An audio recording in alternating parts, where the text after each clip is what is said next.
Assalamualaikum warahmatullahi ta'ala wabarakatuh. Bismillahirrahmanirrahim. Alhamdulillahirabbil alamin. Wa bihi nasta'inu ala umuri dunya waddin. Wassalatu wassalamu ala asrofil anbiya'i wa imamil mursalin. Sayyidina wa habibina wa syafi'ina wa walana Muhammadin wa ala alihi wa sahbihi ajma'in amma ba'du. Perkenalkan, nama saya Ahmad Nasrullah. Saya mahasiswa di Universitas Islam Madura, Pedet Pamekasan. Baiklah, dalam video kali ini saya akan menerangkan tentang hermeneutika negosiatif Khalid Abou el-Fadl. Sebelum kita masuk kepada hermeneutika negosiatif Khalid Abou el-Fadl, pertama kita harus mengetahui bagaimana latar kehidupan dan juga biografi dari Khalid Abou el-Fadl itu sendiri. Khalid Medad Abou el-Fadl, atau yang biasa dikenal dengan nama Khalid Abou el-Fadl, merupakan salah satu tokoh Islam yang aktif dalam menyuarakan Islam moderat dan sangat menentang terhadap faham-faham yang ekstrim dan fundamentalis. Khalid Abou el-Fadl itu sendiri lahir di Kuwait pada tahun 1963. Ayahnya bernama Medad Abou el-Fadl dan ibunya bernama Afaf el-Nimar. Sejak masih kecil, saat sekolah di pendidikan dasar, Khalid sudah diajarkan dan dididik dengan ilmu-ilmu keislaman, seperti halnya Al-Quran, hadis, bahasa Arab, tafsir, dan juga ilmu tasawuf. Sehingga ketika masih muda, ia sudah dikenal sebagai anak yang cerdas. Pada usia 12 tahun, Khalid Abou el-Fadl telah menghafal Al-Quran serta aktif mengikuti kelas Al-Quran dan syariah di masjid lokal di daerah tempat tinggalnya. Khalid Abou el-Fadl merupakan seorang penulis yang produktif. Tulisan-tulisan yang ia buat bertemakan universal dan moralitas dan kemanusiaan. Karya-karyanya dalam bentuk buku yang penuh yang pernah ditulisnya antara lain sebagai berikut, yaitu Speaking in God's Name, Islamic Law, Authority and Women, Rebellion and Violence in Islamic Law, and God Know the Soldier, the Authoritative and Authoritarian in Islamic Discourse, dan masih banyak lagi karangan-karangan dari Khalid Abou el-Fadl itu sendiri. Baiklah, masuk kepada hermeneutika Khalid Abou el-Fadl. Sebelum kita masuk kepada hermeneutika Khalid Abou el-Fadl itu sendiri, kita harus mengetahui apa yang disebut dengan hermeneutika itu. Istilah hermeneutika berasal dari bahasa Yunani, dari kata kerja hermeneuein, yang memiliki arti menginterpretasi. Istilah ini memiliki asosiasi etimologis dengan dewa Hermes dalam mitologi Yunani, yang mempunyai tugas menyampaikan dan juga menjelaskan pesan-pesan Tuhan kepada manusia.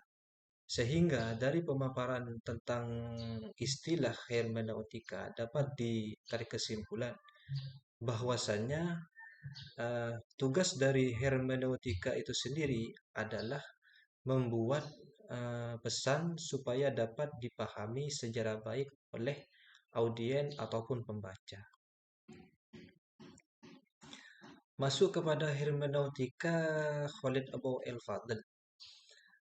Hermeneutika yang ditawarkan oleh Khalid Abou sebenarnya adalah dalam rangka untuk mengkritik perlakuan secara otoriter yang dilakukan oleh Komisi Fatwa Hukum Islam di Timur Tengah. Bagi Khalid, fatwa tersebut sangat mengebiri otoritas Tuhan, membatasi peran Tuhan dan juga teks. mengunci rapat-rapat teks sehingga sama sekali tidak adanya ruang gerak yang dialogis antara teks, Tuhan, dan juga para pembaca. Ruang yang belum disentuh para pemikir ini dapat ditemukan pada hermeneutika negosiatif yang digagas oleh Khalid Abu el-Fadl. Penyimpulan demikian didasarkan asumsi bahwa hermeneutika yang ditawarkan oleh Khalid Abu el-Fadl tidak hanya bertujuan menemukan makna teks sebagaimana hermeneutika pada umumnya, tetapi juga bertujuan untuk mengungkapkan kepentingan penggagas ataupun pembaca yang tersimpan di balik teks dan menawarkan strategi pengendalian tindakan sewenang-wenang penggagas dan pembaca terhadap teks, pembaca lain, dan juga audiens. Sedangkan menurut Khalid, pendekatan hermeneutika dalam menganalisis dan juga melakukan suatu pengkajian terhadap teks-teks sangatlah penting untuk dilakukan, yang dalam hermeneutika melibatkan 3 variabel di antaranya,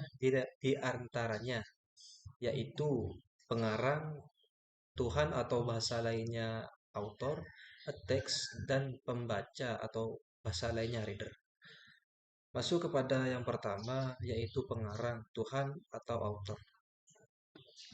Khalid Abu el-Fadl menjelaskan pengarang Al-Quran adalah abadi, hidup terus-menerus, mengurusi makhluknya. Pengarang Al-Quran tersebut tentu saja tidak rela jika karya magnum opusnya diselewengkan dan dijadikan legitimasi. Rujukan atas nama Tuhan menurut Abu el-Fadl sudah bermula dari praandaian hermeneutika ketika sang penafsir atau pembaca berjumpa dengan teks-teks yang ditafsirkannya, khususnya teks-teks keagamaan. Tentu saja sang pengarang atau autor tidak akan hadir untuk meluruskan makna tersebut. Akan tetapi sang pengarang akan menentukan keterlibatannya, yaitu terdapat pada penafsir atau pembaca yang mempunyai komitmen khusus. Kemudian yang kedua yaitu teks. Teks didefinisikan sebagai sekelompok entitas yang digunakan sebagai tanda yang dipilih, disusun, dan dimaksudkan oleh pengarang dalam suatu konteks tertentu untuk mengantar beberapa makna tertentu kepada pembaca.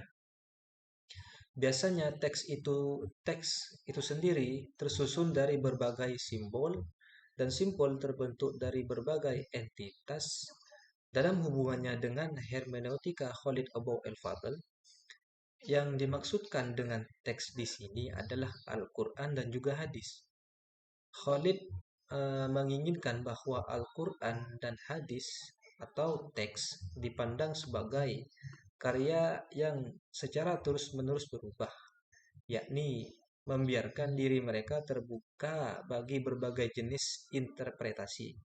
Teks terbuka tidak hanya mendukung interpretasi yang majemuk, akan tetapi juga mendorong proses suatu penelitian yang menundukkan teks dalam suatu posisi sentral. Apalagi kehendak Tuhan dapat ditemukan melalui pendekatan kumulatif dan juga terus-menerus.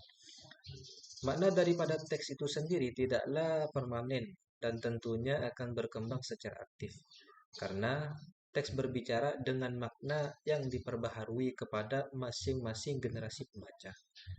Teks akan tetap relevan dan juga menduduki posisi sentral karena keterbukaannya memungkinkan dirinya untuk terus mengeluarkan makna. Dan yang ketiga yaitu pembaca atau reader. Khalid sangat memberi perhatian lebih pada peran reader karena hermeneutika yang disusun adalah hermeneutika negosiasi, di mana dalam memaknai sebuah teks dan menafsirkan suatu fenomena, terjadi dialog dan dialektika yang kontinum antara teks, pembaca, dan realitas. Sepanjang yang berkaitan dengan triodik hermeneutika yaitu teks, author, dan juga reader. Titik tekan Khalid lebih pada reader atau bahasa lainnya intentio lectoris tanpa menganulir dua analisir lainnya. Sebab bagi Khalid, pembacalah yang senantiasa mengalami perubahan dan dinamika di sepanjang hidupnya. Selain itu, pembaca juga yang memiliki kepentingan terhadap teks itu sendiri. Hal ini disebabkan teks pada dasarnya diam dan manusia sebagai pembaca yang memberinya suara dan juga makna. Reader di sini dipahami tidak sebatas pembaca dalam kategori person ataupun madhab atau komunitas tertentu yang membaca dan menafsirkan teks. Reader itu sendiri juga dapat dimaknai berupa temuan ilmu pengetahuan, kemajuan teknologi, perkembangan peradaban, dan lain sebagainya. Dalam penafsiran teks, problem yang sangat dominan adalah pada tingkat pembaca. Karena ketika seorang pembaca bergelut dengan teks dan kemudian menarik sebuah kesimpulan hukum dari teks tersebut, risiko yang akan dihadapi adalah bahwa pembaca menyatu dengan teks ataupun pembaca akan menjadi perwujudan eksklusif teks tersebut. Dalam proses ini, teks tunduk kepada pembaca dan secara efektif pembaca menjadi pengganti teks. Jika seorang pembaca memilih sebuah cara tertentu atas teks dan mengklaim bahwa tidak ada lagi pembaca lain, teks tersebut larut ke dalam karakter pembaca. Maka, jika seandainya seorang pembaca melampaui dan menyelewengkan sebuah teks, bahaya yang akan dihadapi adalah bahwa pembaca akan menjadi tidak efektif, tidak tersentuh, melangit, dan juga otoriter. Dan jika memang teks memegang peranan penting dalam menggapai kehendak Tuhan, maka harus dipelihara adanya dinamika proses penentuan makna secara demokratis. Dengan demikian, makna tidak boleh digenggam, dicengkram, dan juga ditentukan terlebih dahulu secara sepihak oleh salah satu ataupun beberapa aktor yang membelakanginya. Perimbangan kekuasaan dalam penentuan makna perlu terus-menerus dijaga dan dipelihara antara pengarang atau autor, pembaca ataupun reader, dan juga teks. Dominasi atau kekuasaan yang berlebihan pada salah satu pihak akan menyebabkan kebuntuan intelektual. Menurut Khalid above, agar dapat menentukan makna atau petunjuk-petunjuk Tuhan, maka antara teks dan juga pembaca harus ada negosiasi dan juga konstruksi. Proses negosiasi inilah yang akhirnya menjadi penentu makna. Lebih jauh lagi, dikatakan bahwa makna merupakan hasil sebuah interaksi antara pengarang, teks, pembaca. Artinya, harus ada sebuah negosiasi antara ketiga belah pihak tersebut dan bahwa salah satu pihak tidak boleh mendominasi yang lain dalam proses penetapan makna. Mungkin hanya itu yang bisa saya sampaikan. Semoga menjadi manfaat bagi kita semua dan juga tambahan ilmu. Kurang lebihnya saya mohon maaf. Wabillahi taufiq wal hidayah. Wassalamualaikum warahmatullahi taala wabarakatuh.